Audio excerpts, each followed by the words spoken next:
got some very special guests this time around. I'm going to let them introduce themselves and just say where they're from. So, my name's Larry Fryer, F-R-Y-E-R. I'm from Woodstock, Maryland. I'm Tom Belks from Shoemakersville, Pennsylvania. Mark Gretkowski, Jessup, Maryland. And Jim Belks from Hamburg, Pennsylvania. So this league obviously is known in the community. This is one of the most consistent leagues out there. So why don't you tell us a little bit about your history and how you've been able to keep it up for so long? I was a 10th grader in high school, and I saw an ad in the Strat-O-Matic Review for a league that was forming by a then 8th grader in New York. His name was Dan Hoffman. So we call him the father of the ECBA, which is the acronym for East Coast Baseball Association. For what started in 1974 with all of us being in high school, little did we envision that one day we, 43 years later, would be sitting here with primarily the same cast. Jim's been in since like 1975, and Tom like 1974, and Mark more. New guy, 2009. He's a rookie. Came in after me, so that was like 75. Tom came in, I was 76, about 76. And Mark came in, so you've been in for many years too. So we're probably the longest continuous running play-by-mail league in the country, this having been our 43rd consecutive season. And we're playing 162 game schedules, so we're not doing just a 20 game schedule, we're doing the full thing. So it's actually incredible. Yeah. We have a convention every year. Recently it's been in Baltimore. We've had it at different places. But we have managers coming from California and Texas, the Midwest, Baltimore, Maryland, and now we have South Carolina represented. So yeah, we have quite a contingent from around the country. Yeah. A few years ago, when you nominated Brett Carroll as the Strat-O-Matic Fanatic of the Year, we recruited him. So he's been in our league now for the past 3 years. Yeah. So I gotta say, you guys, 2016 was unlike any other year in baseball. It was, so much happened. It was like one of the most memorable years probably ever in baseball history.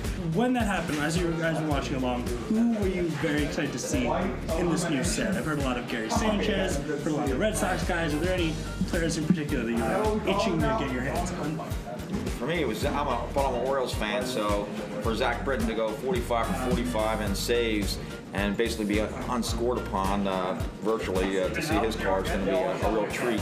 I'm looking for the meat of my order. I've got Manny Machado, Freddie Freeman, and Chris with a KH Davis.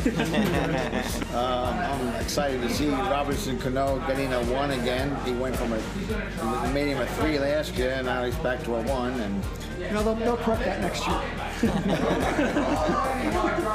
And I'm anxious to see Tom's James Shields card because he gave up like 45 homers in 130 innings. But seriously, probably Jose Altuve. Okay. I like Altuve a lot. Yeah. Do you guys only play the most recently released current season, or do you also play some old seasons as well? Yeah. We play the most recent season in our league. Right. Yeah. Do you individually kind of get older seasons to do your own personal replay projects? I recently discovered Baseball 365 when you lured me in with your free trial. Yeah. I won my 21 game season, and then I bought a 5 game subscription or a 5 season subscription. That is a really neat app. Yeah. It is fantastic. Yeah. It's fantastic. Okay, how many opening days have you guys been to? Because I know we get your book every year. I know we were talking about that on the way up. I think this is my 5th or 6th. Like I said, I've only been doing this since like 09, so. But these guys have been a lot more. You and Tom have been to more than I have. But I'm 9 or 10, I guess. I'm a little less than that, than 9 or 10. So This is the start of my 41st year. Continuous 40.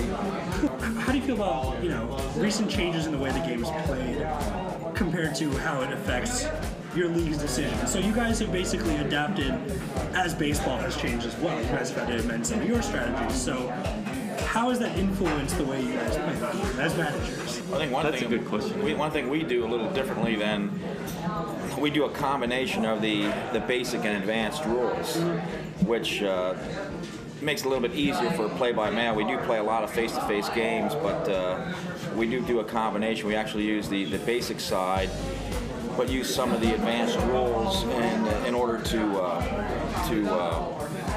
reality to it. Yeah, we're using all the advanced ratings. Every single advanced rating you have, we're using. Catchers, throwing arms, all the advanced fielding charts and everything else. We just don't use the advanced side of the cards.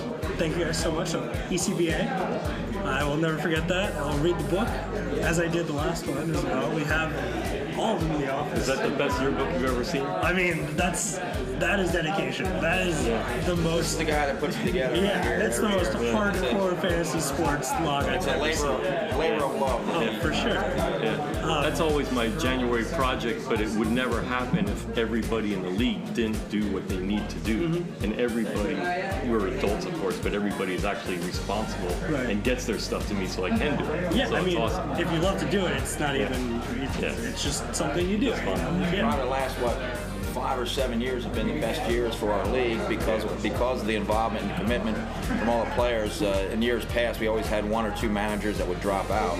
We've had consistency throughout the last several years, which has made it much more enjoyable.